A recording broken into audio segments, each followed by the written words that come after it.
Kris here, Green Sabre, episode 27 of Doom Telly. And today's episode is called Memory's Garden, and it's a trip down memory lane. But before we get to all of that, very quick Green Sabre update, because do remember, this is the Green Sabre official band channel, so there's always going to be band news, provided we've got some, of course. But yeah, quick update. As I record this Sunday, it's exactly a week since the gig at Night Train with the From the Crypt all day at Night Train in Bradford. In fact, looking at the time, we were about to go on stage, maybe half an hour, 40 minutes from now. So anyway, yeah, this is where I was getting the news that Leeds had got absolutely fucking spanked by Crystal Palace and almost ruined my day. But anyway, I digress. Yeah, so a week ago, the fallout, and I've not fallen out with anyone, the fallout from the gig has been fucking tremendous. Again, massive shout out to Rich Hellfire of Gods of Hellfire, who put the gig on, got in touch with us, got us on that lineup. Again, I can't thank you enough. I owe you a fucking gigantic pint the next time I see you. But thanks for putting us on, because the new friends that I made, the networks that I made and stuff like that, it's already started paying off, and we've got 2 gigs in the bank confirmed for later on this year. First off, I was contacted by someone that I don't think was connected by all these new connections. So it was a new connection that was either there on the night last week or whatever anyway. But we're announced as support to Kill the Witch, and is it pronounced Muffunter?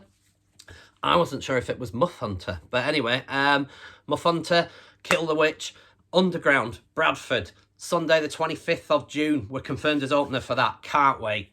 I assume we'll be on at about 8 o'clock, something like that. I think doors are 7:30. But anyway, Bradford people, West Yorkshire people, get to that. Before that, of course, that was already confirmed, Lizard Fest at the Darklands Brewery. Not Dark World. I keep wanting to call it the Dark World Brewery. It's Darklands Brewery in Halifax. I believe we're opening that. That's Saturday 3rd of June. So that's the next gig that we've got. There's Kill the Witch support on Sunday 25th of June. And another one confirmed for back end in the year, Saturday the 18th of November at the Blind Pig in Sowerby Bridge. We're supporting Gods of Hellfire again.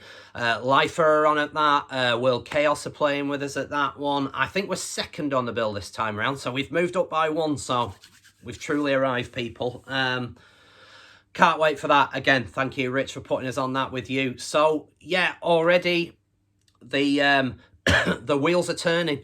And by the back end of this year, because there are 2 other gigs that are brewing away in the background, which obviously are not certain yet, but I suspect they will be by the end of the year. So by the end of this year, we'll have played double the amount of gigs in this year that we did in the entirety of last year. So yeah, it's coming up. Everything's coming up Millhouse, if you will. So yeah, so quick Green Sabre update. So from that, let's discuss the band What Were Green Sabre back in the day. And I've been reminded of this through 2 fantastic videos that have turned up recently on YouTube from the vinyl community. The first one is Metal Marty Mac. Shout out Marty. He did a video, there is a link to it down below, a few weeks ago with regarding some, I think it was part of some thread, but anyway, the general gist of it was that he'd come into the possession of a load of classic old early 90s death, doom, demo cassettes from bands. And one of my old bands turned up on this. I was like, I'd seen the video come up on my timeline, because of course I'm a subscriber to Metal Marty Mac, and you should be too if you're not already. And seen it on the timeline, and I looked at the picture for the video, and I was like, that looks like the fucking Desolate album. The band I'm talking about, of course, is Desolate. And it was the old demo cassette of Desolate. Anyway, I'll be getting into details later on, but Marty's really fucking kindly sent me some scans of because of course I was in the band, but I've no fucking evidence of this whatsoever. I don't have a copy of the tape anymore. I mean, I think we only did 30 off of that. There was only 30 of those tapes doing the rounds. So you've got a much valued possession there, Marty. Yeah, a proper rarity. So keep that in a fucking lead-lined tank somewhere. So yeah, I didn't have a copy. He sent me some scans of all the images and the tape. insert. So brilliant. Yeah, thank you, Marty. So yes, it was his video that's inspired me. I thought, fuck, I feel like I need to go into better detail about Desolate. So to fill in some details, Green Sabre is essentially where Desolate left off. Now, I say essentially where Desolate left off. Desolate was formed in 1993 by me, Gaz, Bry, and another lad who's not part of the Green Sabre equation, but he's always welcome if he wants to do a third guitar, Shooty, Nick Shoot, our other guitarist. We formed at some point in 1993, I can't remember exactly when it was, but I think it was about 6, 7, 8 months after we'd formed that we had the tape out, which came out in early 1994. So I thought I need to go for a trip down memory lane, and basically the video, besides Marty's of course, that inspired me to take the plunge and do this video for you all, was one that Mark G with a C put up, where he did a fucking great retrospective of his band Enchantment and their demo cassette from around the same era. Enchantment were doing the rounds when we were doing the rounds, so it was great to hear back stories of that era from a fellow band I should add that had a lot more success than we did, and rightly so as well. Much deserved. They were fucking excellent for Enchantment, but that's another story. So yeah, it was Mark G with the C's video on that. Again, there's a link down below to it that inspired me. Right, I'm going to take the plunge and I'm going to fucking bore you all with a trip down memories lane, memories garden, if you will.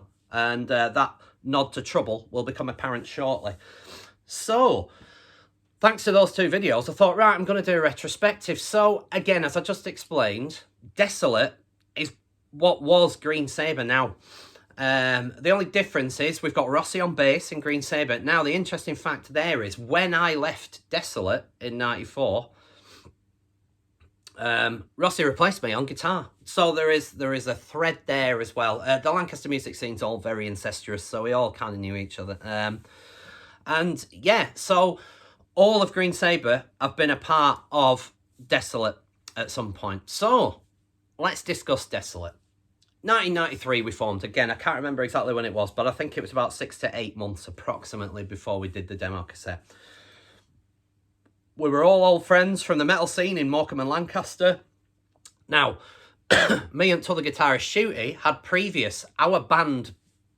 our first ever band were called Necromania. There's no evidence of this anywhere. Well, there is one track. And we started at a pub in Morecambe, upstairs in a bedroom, because the lad whose parents owned that pub was our vocalist at the time. And it was our first thing. We were all death metal heads at the time. I've explained this story before on some of the older videos, but we'd all come back from an old Morbid Angel gig where Cathedral supported, and it changed our lives. And we all got massively into Cathedral, and so that was the vibe of the band that we formed, Necromania. And we just used to rehearse upstairs, me and Shooty on guitar, plunging out the riffs. The lad who was vocalist at the time, singing through a toilet roll into a microphone that was plugged into his fucking hi-fi system.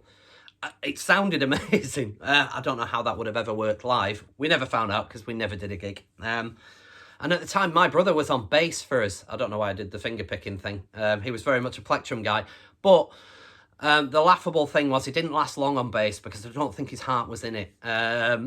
It'd be one of them where when we weren't looking, he'd stop playing. Well, obviously, you know, bass is an audio thing, not a visual thing, so we'd know that he'd stop playing. But yeah, I think he just liked the idea of being in a band. We do have another band together, me and my brother. Long story, I might discuss that at another time. But anyway, so yeah, that was our first band. It didn't all die a death there, though, in that bedroom above a pub in Morecambe, because one of the songs on the Desolate demo that I'm about to go into was an old Necromania tune, reworked. It was an old tune that me and Shooty had put... Well, I think Shooty largely wrote it, and I put a few bits in here and there. But it was an old tune, recycled. So yeah, that was 1993. So what was around at the time? What inspired us? So I've dug out a few bits of vinyl, because of course this is a vinyl community as well, so you want to look at some records. This is what Cathedral were peddling at the time. The Ethereal Mirror, which progressed onwards from the Soul Sacrifice EP. We loved this album. We love Cathedral. And we really, really warmed to this. And that was hence, you will hear some groove, more groove element riffage in the Desolate demo if you've heard it. I'll link to it anyway. It's available online. But, well, not available to buy. It's available to stream on YouTube, but there's a link down below. But yeah, you will hear there was a groove vibe to what we did. And that was purely down to Cathedral. Now, a band that were massive to us all, Paradise Lost. This is what they had out at the time. Icon did come out during our lifetime as Desolate, but this is the one that we were all listening to. Well, besides Gothic and Lost Paradise, of course, that were just fucking seminal albums. But yeah, so again, you can understand how there was a bit more of a groove factor came into how we wrote that demo. This was My Dying Bride's opus at the time. Turn Loose the Swans. Again, still massive. Still an absolute fucking stellar record. This is what Anathema were peddling at the time. The Serenades album. Breathtaking. Still the best, personally, for me. And I like all eras of Anathema. But yeah, this is still the best thing that they've done. Just the melody in it. And I think we tried to capture some of that melody again with the My Dying Bride vibe. This was big, certainly to me and Gaz. Typo Bloody Kisses, that was doing the rounds. So that maybe explains some of the slightly more gothic leanings that we had at times. And not very visible, but yeah. And finally, as mentioned before, and the name of this video, Memories Garden, which was on this, which was the current Trouble album at the time. I think again, Plastic Green Head came out whilst we were doing our thing. So, but yeah, very much this era of Trouble at the time. So that was just to show off a few records, but also give you an idea of what was happening at the time and explain why we sounded like we sounded. I didn't really cover the death metal bands that were big to us at the time, but, you know, obviously you can probably hear them in there. So, yeah, formed in 93. I didn't really think much more of it. We just kind of chugged away, rehearsing, getting things together. I can still remember when they're still vivid in my memory when some of the riffs came together. There's one in the track, which I can't remember what it's called. I think it's the track Sorrow's Fall, which is track 4. Now, the reason that I'm not quite sure which one it is because we used to call it 4-riff wonder, because it was basically just 4 riffs that we had that we fucking meshed together. I think it's an instrumental as well, if that's the one that I'm thinking of. And I can still remember vividly me and Gaz coming up with that end riff, the end harmony, and how it finishes. Where Gaz was fiddling around with the harmony, and it was one of them where very much a one-off, where I hit a beautiful harmony straight. It was the first thing I went to, and we both kind of looked up from guitars, just like, oh, that's nice, and then worked with that, and yeah, went from there. So yeah, I've still got vivid memories of how we came together with this. So, enough waffle, let's get on with the actual juicy details of it all. So, here is a scan of the cover. So that is the demo that we're all talking about, Desolate's The Mirrored Waters of Time Reflect. But I think we just kind of knew it as Demo 1, really, for the most part. But yeah, that came out in, right, let me get the details for you. Pardon me, I'm still coughing. Recorded 25th and 26th of March 1994. And then mixed a few days later, 28th of March 1994. We recorded it at the Musicians Co-op in Lancaster. Now, a little snippet of a fun fact for you. The guy that recorded it and engineered it for us is a guy called David Blackwell, who, if any of you are into indie pop, indie rock bands currently at the moment, you will have heard of a band called The Lovely Eggs from Lancaster. Well, it's Dave from The Lovely Eggs. Dave Blackwell, he recorded this demo, and I have to say, Dave, hats off, absolutely fucking wonderful job of recording it. Really captured the heaviness and just the rawness of it. He captured it perfectly, and he probably didn't have to do much. with the guitar sounds and stuff like that. But yeah, absolutely nailed it. So hats off to Dave Blackwell of the Lovely Eggs fame, who recorded this way back in 1994. So, right, so like, without me just sort of ad-libbing, let's get some details. So, I already told you who inspired me to do these videos. Recorded March 94. Dave Blackwell, Lovely Eggs. The other interesting detail with the recording is that there's no bass on it. We didn't have a bass player. So, if you can see the line up there, it says Kris, guitar, vocals. Gaz, guitar, vocals. Nick, lead guitar. Bry, drums. That were it. We didn't have a bass player. We didn't feel that we needed one because we had the three guitar harmonies going off, and I've always had quite a low-end bassy thumpy sound to it. Shooty had the mother of all low-end bassy thumpy sounds, and Gaz added that more of a death metal standard distorted guitar sound over the top of it. So collectively, all three sounds really, really worked and meant that we didn't really need a bass player. We kind of covered it. I try to think what tuning we were in. I think we would drop D, or were we down? Actually, no, I don't think we were drop D. I think we were down tuned a whole step to D, which became apparent at a gig, which I'll go into detail of. But yeah, so that was the tuning. That was how we recorded it. No bass, but it sounded nice. He really didn't miss the bass for it. Another thing, and this was funny, that was mentioned on, I think it was either Mark G's video or Marty mentioned it on some of the other tapes that he was discussing and stuff like that. And back then in them days, I mean, it's still now, recording so fucking, time is money. So you haven't got time to fanny around in there. And we were still kind of writing some of these songs, so we just had to go in there and ad-lib them. And we ad-libbed a lot of the vocals. A lot of the vocals were old lyrics that Gaz had from back in the day. So it's just like, shit, we're recording this next week. We need some lyrics. And he's like, I've got these. They'll do. Right. And in we went. Didn't really rehearse them. And you can hear there's mistakes everywhere, certainly vocally, on this demo. But it kind of works for it. It's great for the warts and all feel, and I kind of miss that from, like, you don't really have the modern tape trading scene anymore. It's not really the same. Bands are fucking, I mean, fuck me, you record stuff now, they want it mastered. You've got to master the bastard thing these days. Otherwise it don't count. It's like, oh no, you can't give record labels a rough copy. It was like, we always fucking used to.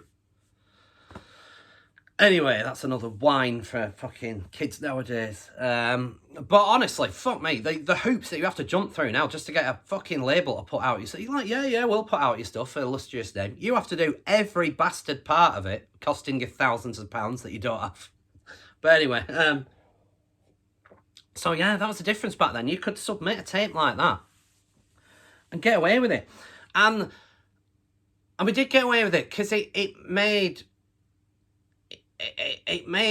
some moves. And to go into some sort of detail, I mean, the timeline I'm still quite sketchy with. At first, I thought I'd left like second or third or something like that. I was the first to leave the band, and it was through no fallout and stuff. It was just life happened, and we kind of we were at that age where Gaz was a little bit older than us, so he was already working and stuff. But me and Shooty, and Bry was working as well. He was about the same age as Gaz? Sorry, lads.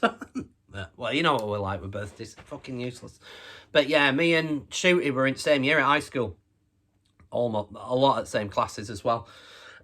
So we were just sort of at that point where we'd finished high school and we're just kind of like pottering about, doing the odd jobs here and there and that kind of stuff. So, yeah, it was that kind of formative years, if you will.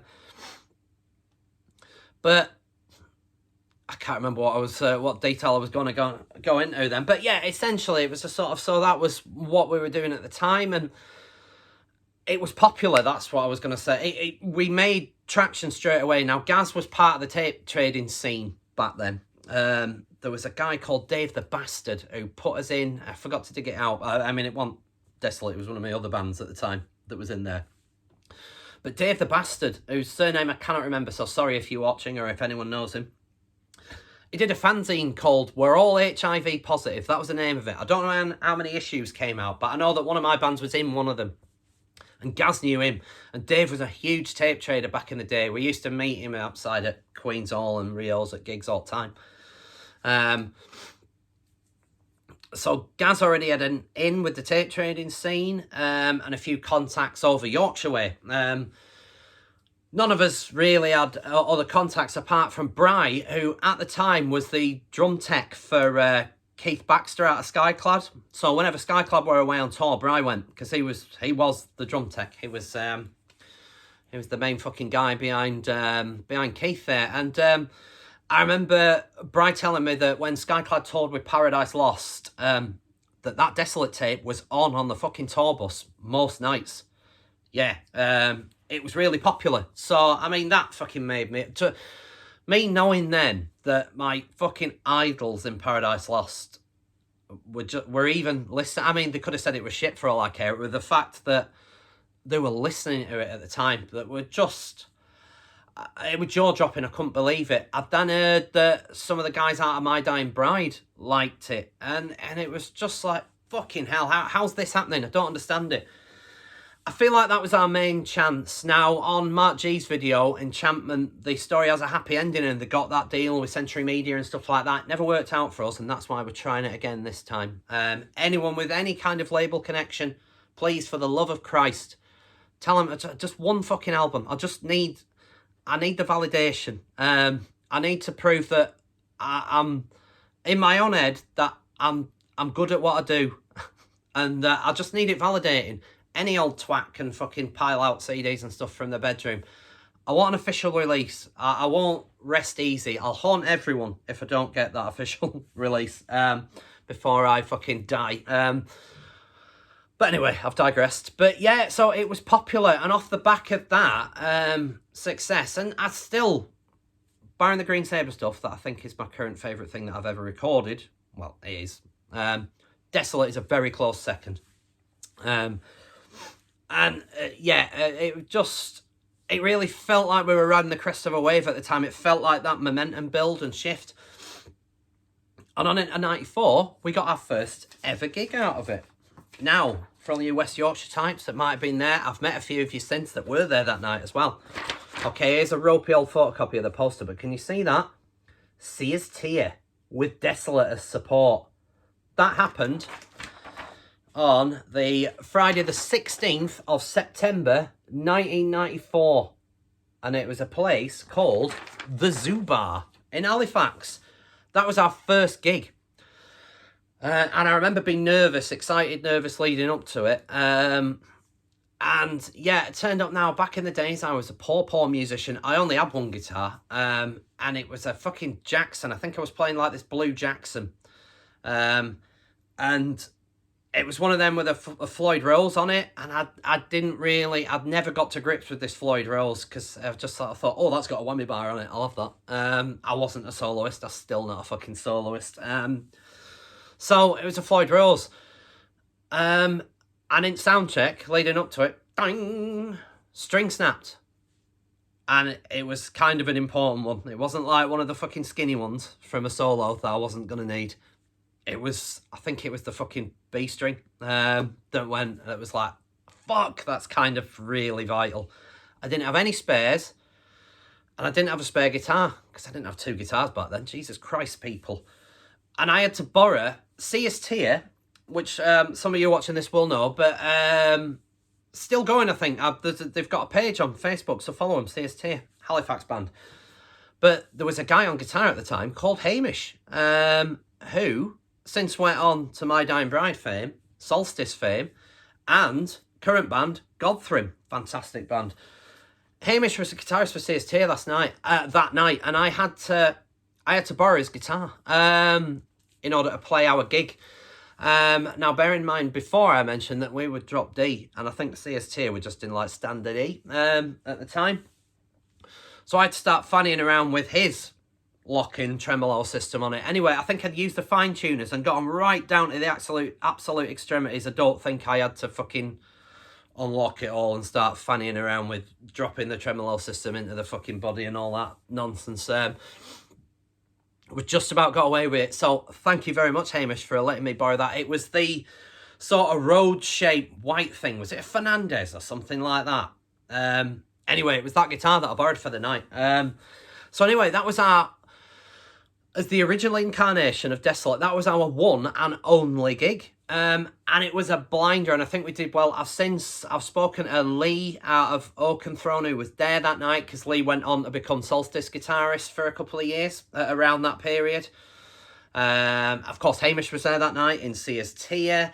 There was Rich Hellfire from Gods of Hellfire. He was there that night. So all this circle that I've just and so got back in touch with and mates with again from West Yorkshire way was sort of there that night. So it really feels like, the reason I wanted to do this video was that it felt like a real sort of coming of age story, if you want. I'm not going to go all fucking John Hughes movie on you with Simple Minds playing as the video fades out. But it feels like it's sort of where Desolate left off has become Green Sabre. So it's a story arc that needed to be told. I say where Desolate left off. I left first, as it turned out. Long story short, a mate of mine was at university in Leeds doing fucking Arabic history or something like that, whatever it was. And essentially, they needed a person to make up the house share that they had. There was a room spare. And I just sort of felt that Lancaster Morecambe, it always felt like a fucking dead end over there, and still is. It's a fucking ghost town. Sorry, Lancaster friends who love the place. I can't fucking stand it, and I'm glad that I moved away. But I've still got loads of friends there. But anyway, yeah, you know, I love the people there. I hate the fucking place. But I digress. So yeah, I moved. Sorry, snivelling. I've had a cold for 6 years, as I've explained previously. But yeah, so a mate of mine at university in Leeds was like, "Has our share come up? Do you want to move in with us?" So judging on the dates of that gig in Halifax, I think I moved to Leeds only like a couple of weeks after that gig, which meant that I left Desolate a couple of weeks after that gig. Which I don't remember that timeline, because that's quite big at the timeline. It's as if we were just fucking forming our leg, you know, it was beginning to take shape. And yeah, and I fucked up. I think it was one of them where I hoped that I'd be able to still do it from a distance, but I didn't drive at the time, and yeah, it didn't work out. So anyway, like I say, Rossi came in and replaced me on guitar, and they went on and did a few other gigs. I'm not quite sure of the details because I wasn't part of that lineup, obviously. Did a few other gigs, and long story short, Shooty then left to join the RAF, I believe, and had an illustrious career with them, and he lives down south now, just Shooty, so shout out if you're watching this. Still in touch. Bry got tapped up by a local Lancaster band called Phobophilia, who went on to become 50 Heads Wide. They got a deal. They did a sort of tour and stuff like that. They were Steve Wade, the guy behind the band. Phenomenal, really, really interesting riff writer and songwriter, and constructed a lot of time and admiration for how he used to put songs together. His current band are called TV Face from Lancaster. Check him out. But yeah, I think they played a gig recently. But yeah, Brian went on, so left and went on and did that with Phobophilia, 50 Heads Wide. And Gaz continued, I think. Desolate then became Sorrow's Fall, which I don't think I've got any links to them. But yeah, Sorrow's Fall, sort of like female fronted with Trish. Bry's brother Dave came in on guitar, and he did some of the gruffer, deeper death metal vocals on there. Yeah, so it all kind of fell apart. Life got in the way, as I say. But it does, when you look back, it does feel like that we missed the fucking boat there. I think that were our opportunity, really. And who knows what will have happened. But if all that had happened, you wouldn't have Green Sabre now. So I'm assuming that's a positive, right? But yeah, so it was what it was. So that's the story. That's the story of the demo. I'll give you one last fleeting look at it. Now, before Marty and Mark G's videos on this, a few years ago, I discovered that someone in Ukraine or Russia or somewhere it was had put the demo on YouTube, MP3'd it all. They very kindly sent me the MP3s as well. So I've got some digital copies of that. But there'll be a link to the Desolate demo down below. It's missing the intro. We did a Halloween-style intro where basically the theme music to the film Halloween, the John Carpenter film, we did that as an intro on the demo, and we used to play it as an intro live at the one gig that we did. But yeah, so it's missing that, but there's a link to it down below where you can listen to said demo and see what you think. Like I say, it's very rough around the edges, very raw. But I think it's for the age, for the era, March 1994, I think it's really good. And I'm still really, really proud of it. And we all are as a band. So yeah, that was Memories Garden. A trip down memory lane to discuss Desolate. I'll leave it there.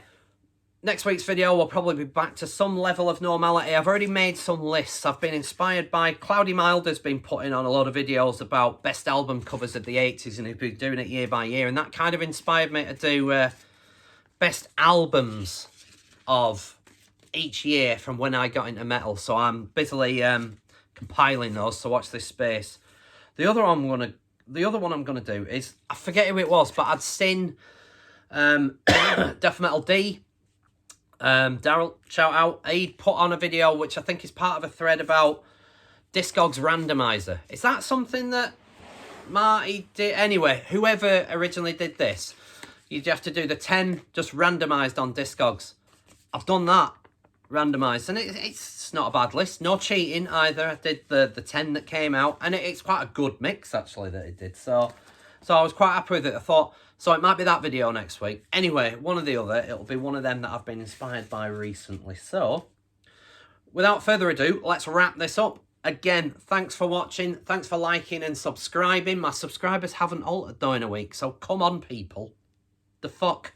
Actually, I say they haven't altered. I lost 2, and I've gained another 2. So, it stayed where it was, 111. Or does that mean that I lost 3 and gained 2? Anyway, whatever it is. For those that I lost, stop wasting my fucking time. These numbers are very important to me. So anyway, yeah. So that's it. Thank you very much for watching. I hope you enjoyed this retrospective. And until next week, I will see you then. Adieu. See you later, guys.